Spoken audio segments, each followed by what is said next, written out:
Pansit mulo nga ang tawag sa pansit na ito, kaya tara, samahan nyo ako sa aking pagluluto. Magandang araw sa lahat, maayong adlaw sa tanan. Isang balot nga lang ito na nasa 1/4 kilo. Pero sa totoo lang talaga, first time ko rin makakita ng ganito kalapad na pansit. Bumili na nga lang din ako ng mga pangsahog na gulay, gaya nitong Baguio beans at carrot. Nagisa na nga rin ako nitong sibuyas at bawang, at nang mag-aromatic na nga ay isinunod ko na pagisa itong mga gulay. Naglagay na nga din ako nitong paminta at naglagay na nga din ako nitong pork cubes para sa kanyang dagdag na lasa. Isinunod ko na nga paglagay ang oyster at haluin lang natin.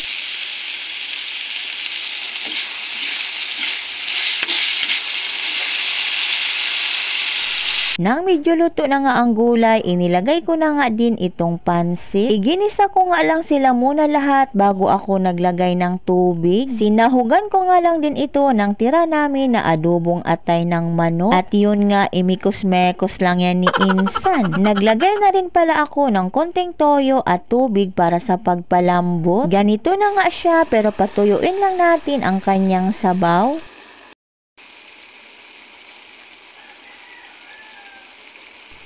Nang matuyo na nga ito at nagsandok na tayo, ganitong ganito talaga ang gusto kong pagkaluto nitong pansit.